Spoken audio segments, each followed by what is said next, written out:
आज मनाया जा रहा है रिफ्यूजी डे, अंतर्राष्ट्रीय शरणार्थी दिवस। पीओजेके के शरणार्थी भी मना रहे हैं। रिफ्यूजी डे के अवसर पर जम्मू में एक कार्यक्रम का आयोजन किया गया है। पीओजेके को वापस लेने की मांग को आज दोहराया जाएगा।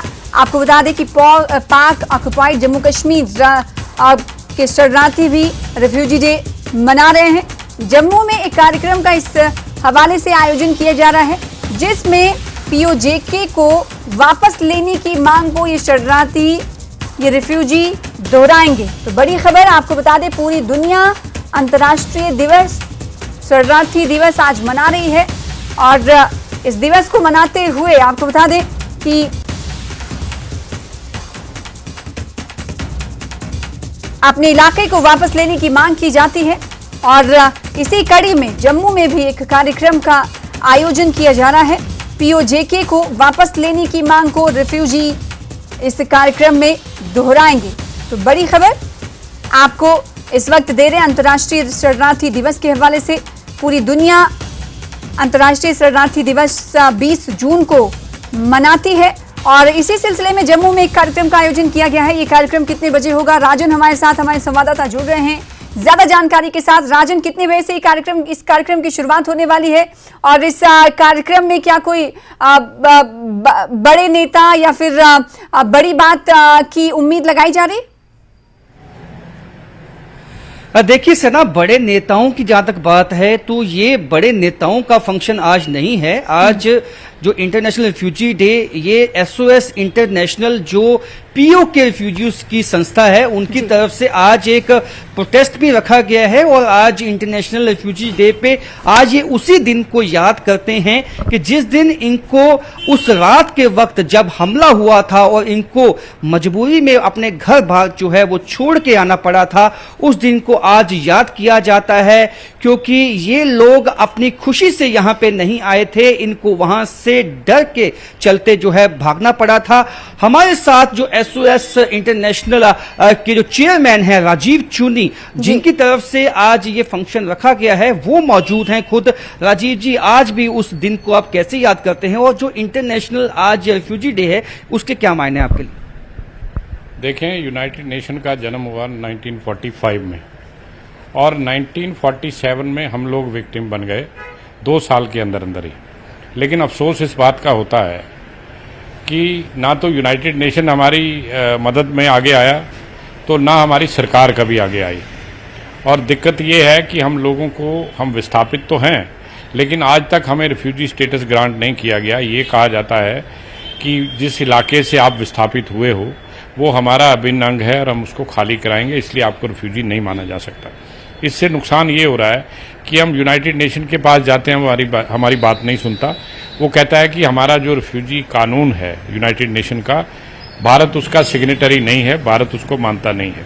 इसलिए हम सीधे आपको रिफ्यूजी का कोई ना तो दर्जा दे सकते हैं, ना आपको कोई फ़ायदा दे सकते हैं। एक तो वो नुकसान है। दूसरा नुकसान ये है कि यहाँ हम डिस्प्लेस पर्सन कहे जाते हैं। मैं तो कहता हूँ rather we are misplace somewhere, और इसका कोई कानूनी आधार नहीं है। इस वजह से मेरे जो लोग हैं वो दर दर की ठोकरें खा रहे हैं, बुरी हालत में हैं और कह कर लड़ लड़ कर लोगों सरकार को कहना पड़ता है, लेकिन ये सुनते हैं 10-20 साल लगाकर। राजीव जी, आपकी तरफ से ये हमेशा ये मांग उठाई गई है कि जब ये हुकूमत कहती है कि पीओ के अभिन्न अंग है उसको वापस लिया जाएगा, तो अब आपने भी मांग तेज की है पिछले कुछ दिनों में कि जो वादा था वो पूरा किया जाए। निश्चित तौर पर हमने कहा है, क्योंकि हम कहते हैं कि अगर आप कहते हैं कि इलाका हमारा है और हमें एक दिन घर वापस जाना है तो खाली कराइए। हम लोग तो तैयार बैठे हैं, क्योंकि हमें तो आपने यहाँ पे टेम्परेरी रखा हुआ है, तो हम तो कब परमानेंट होगा? हमारी तो तीसरी पीढ़ी यहाँ चली गई। आप कराइए खाली। आर्मी से कराना चाहते हो, डिप्लोमेटिकली कराना चाहते हो, जिस तरीके से कराना चाहते हो आप करिए। हम लोग पूरी तरह से आपके साथ हैं। लेकिन मैं ये ज़रूर कहूँगा, जब ये वर्ल्ड रिफ्यूजी डे हो और उस दिन भी हमारे जैसे लोग बीते 75 सालों से संघर्ष कर रहे हों और उन्हें वो इंसाफ ना मिले जो यूनाइटेड नेशन ने तय किया या किसी देश की सरकार ने किया, ये बड़े अफसोस की बात है। तो जिस तरह से ये यकीन दहानी भी दिलाई गई है हुकूमत की तरफ से कि जो पीओके है वो वापस लिया जाएगा पाकिस्तान से, और हमेशा अग्रेसिव जो है मूड में हुकूमत दिखी है, आपको लगता है कि वो जो अग्रेशन है वो कभी रंग लाएगा? जी देखें, हम तो सुनते ही आ रहे हैं कि खाली कराया जाएगा, लेकिन प्रयास कितने हो रहे हैं, कितने, ये तो सभी लोग देख रहे हैं, इतने प्रयास नहीं हो रहे। मैं समझता हूं कि संजीदगी के साथ सारे काम काज छोड़कर इस काम में लग जाना चाहिए, क्योंकि आज उसका नुकसान क्या हो रहा है कि पाकिस्तान चाइना के साथ मिलकर वहां पर सी पैक बना रहा है, चाइना पाकिस्तान इकोनॉमिक कॉरिडोर, और उसमें जो जगह का इस्तेमाल हो रहा है, जो मकान तोड़े जा रहे हैं, जो नदियों के रुख मोड़े जा रहे हैं, वो मेरे इन तमाम बिरादरी के लोगों के हैं। मेरे से तो पूछा नहीं किसी ने, मेरा उस पर लीगल राइट है, मेरा उस पर मॉरल राइट है। पाकिस्तान का ना तो लीगल राइट है ना मॉरल राइट है, और चाहिए ये था कि भारत सरकार हमारा इस्तेमाल करती। हमारे से आतंकवादी घटनाएं जो हैं वहां पे पीओके में, वहां पे आतंकवादियों के कैंप अभी तक वहां पे हैं, तो आपको ये दुख होता है कि जहां आप रहते थे आज वही पाकिस्तान आतंकवादियों को ट्रेनिंग देता है और वही हिंदुस्तान के खिलाफ इस्तेमाल किया जाता है? बिल्कुल, एक दुख तो ये है कि हम विस्थापन में हैं, हमारा पुनर्वास नहीं हुआ।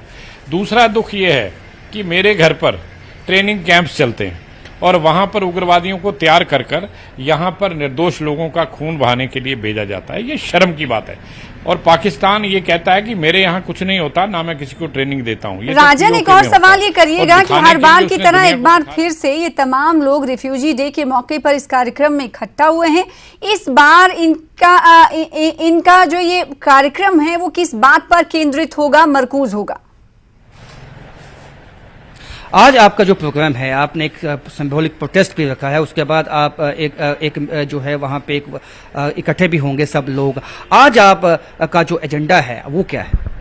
देखिए, एजेंडा ये है कि देश और दुनिया को याद दिलाना कि हमारे वहां से विस्थापन में अगर किसी का हाथ था तो पाकिस्तान का था। आज पाकिस्तान लाख कह ले कि ये ट्राइबल रेड था, ये ट्राइबल रेड नहीं था, ये पाकिस्तानी सेना का हमला था जो हमारे हिंदू सिखों पर किया गया। हमारे लोगों को मारा गया, उनको काटा गया, उनको डरा के वहाँ से भगाया गया, और जो लोग इस स्थिति में नहीं थे कि वो वहाँ से आते, उनका जबरी धर्म परिवर्तन किया गया। तो आज की तारीख में ये दुनिया भर की मैं कहानी आपको सुना रहा हूँ। सिर्फ पाक अधिकृत जम्मू कश्मीर एक ऐसा इलाका है जहाँ आज एक भी हिंदू या सिख जिंदा नहीं है, या मार दिया या भगा दिया या उसका धर्म परिवर्तन कर दिया। बाकी आप कहीं भी चले जाइए, आपको ये दोनों प्रजातियां मिलेंगी। तो जिस तरह से सना आपने सुना कि इनका जो दर्द है वो आज भी जिंदा है, उस दिन की टीस जो कि जब इनको वहां से भाग के यहाँ आना पड़ा, अपनी जो प्रॉपर्टी थी, अपने कई लोगों की हत्या कर दी गई, जिसे इन्होंने कहा कि वो कबाली हमला नहीं था, वो पाकिस्तानी सेना की साजिश थी जिसके चलते। और आज भी ये चाहते हैं, हालांकि इन्होंने अभी हाल ही में एक एसटी स्टेटस भी मांगा है जो पीओके रिफ्यूजीज हैं उसके लिए, और अपनी जितनी भी ये जद्दोजहद है ये लगातार इनकी जो है वो चल रही है पिछले 75 सालों से। हालांकि इनकी सुनवाई आज तक नहीं हुई है सना, और इसी वजह से हमने देखा कि उनके अल्फाज में वो दर्द था कि 75 सालों से वो जद्दोजहद कर रहे हैं, स्ट्रगल कर रहे हैं, लेकिन आज भी उन्हें परेशानियों का सामना करना पड़ता है। अगर वो किसी काम के लिए जाते हैं तो शरणार्थी, पहले उन्हें माना नहीं जाता। इस हवाले से वो दर्द बयान करते हुए दिखाई दिए। बहुत शुक्रिया राजन हमारे साथ जुड़ने।